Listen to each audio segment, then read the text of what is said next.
Mambo haya matatu tu yatakufanya uwe rafiki wa Mungu.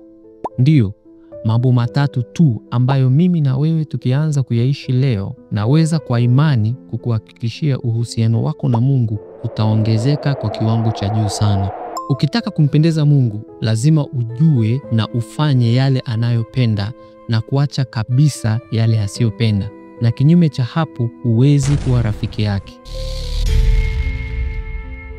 Sasa yafahamu mambo matatu asiyopenda Mungu na kisha mambo matatu anayopenda kutoka kwenye kitabu cha Ufunuo mlango wa 2, na yatakushangaza. Ukianza kutembea nayo utakuwa rafiki wa Mungu. Mambo hayo matatu asiyoyapenda Mungu ni kama ifuatavyo. Jambo la kwanza, kupoa kiroho. Ufunuo mlango wa 2 mstari wa 4 unasema, lakini nina neno juu yako ya kwamba umeuacha upendo wako wa kwanza. Kupoa ni hali ya kupoteza nguvu iliyokuwepo mwanzo, ni kupoteza moto, ni kupoteza ari na mwamko juu ya Mungu na mambo yanayohusiana naye. Jambo la pili ni kupotoka. Ufunuo mlango wa 2 mstari wa 14 na wa 15, Biblia inasema, lakini nina maneno machache juu yako, kwa kuwa unao huko watu washikao mafundisho ya Balaamu, vivyo hivyo wewe nawe unao watu washikao mafundisho ya Wanikolai.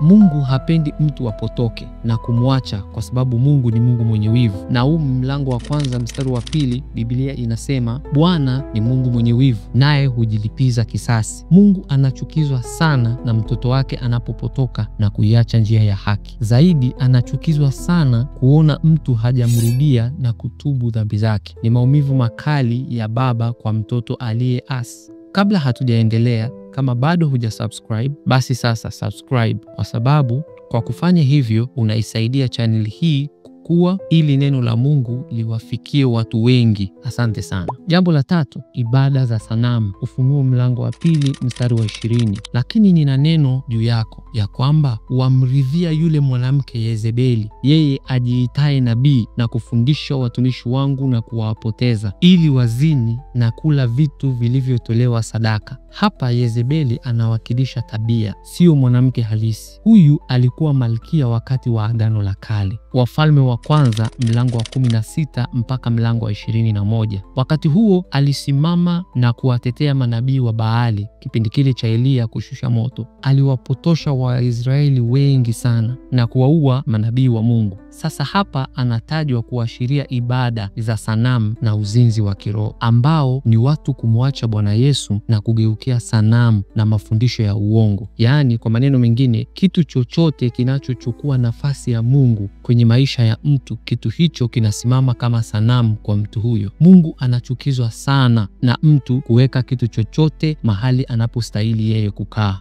Sasa tuangalie mambo matatu ambayo Mungu anayapenda.